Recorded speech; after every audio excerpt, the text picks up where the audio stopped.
Let's talk about Jim Chalmers. He's a Queenslander. You've known him a long time. He obviously worked for Kevin Rudd and then he is now the nation's treasurer. It looks like some of the incumbent Labor MPs, those in marginal seats, they're getting a bit nervous about how the Prime Minister is going out on the fake campaign trail.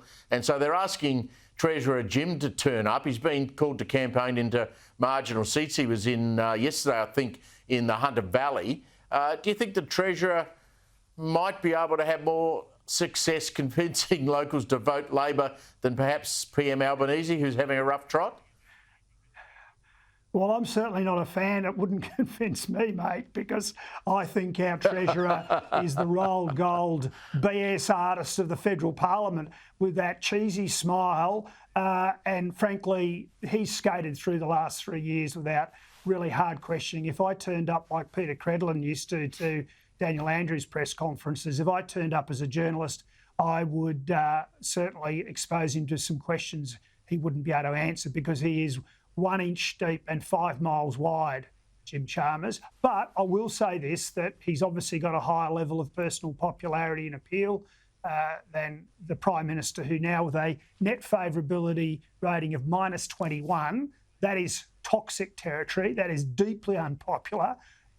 People have worked out, I'm afraid, the PM, and they just don't believe him or trust him or even want to listen to him anymore. So I suppose they've got to try that. But I find it extraordinary that Chalmers has just been to the United States, speaking to the American sort of Treasury Secretary, etc. And I mean, you know, if I'd been a fly on the wall or sitting there on the corner couch, I'd been going, do you know, I'd be saying to the Americans, do you know these guys, do you know this bloke?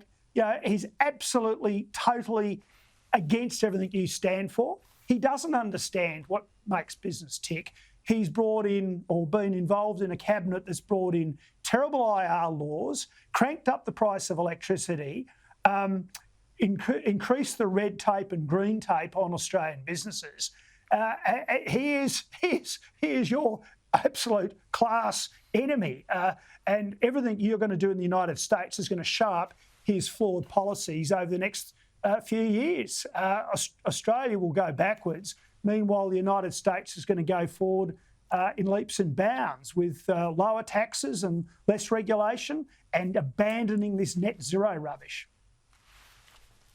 Yeah, it's a great point you make, and, you know, he's everything Donald Trump hates.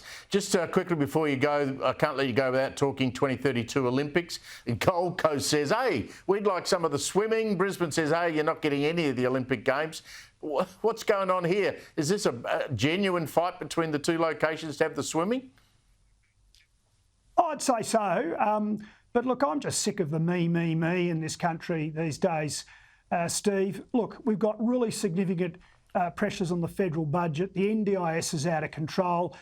Chinese warships cruising down the Australian coast means that we do have to increase defence spending significantly. And meantime, we've got people squabbling over who's getting money for the Olympics. Well, I say if the Gold Coast can utilise the great facilities built for the Com Games and save a bucket load of money, good luck to them. And, you know, frankly, we should be looking at the Games through a prism, which is how do we save as much money as possible and put on respectable games. And I say no to expenditure on new stadiums and new infrastructure.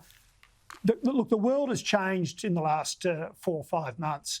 We really have to get real that the great days of the 90s and the 2000s are behind us. We have to actually get real about balancing budgets and spending money on the right priorities. And, you know, more money on stadiums. I'm sorry to the sporting codes. You need to sort of pull it in a bit as well. Everyone's going to have to do their bit because, you know, tough times are coming, actually.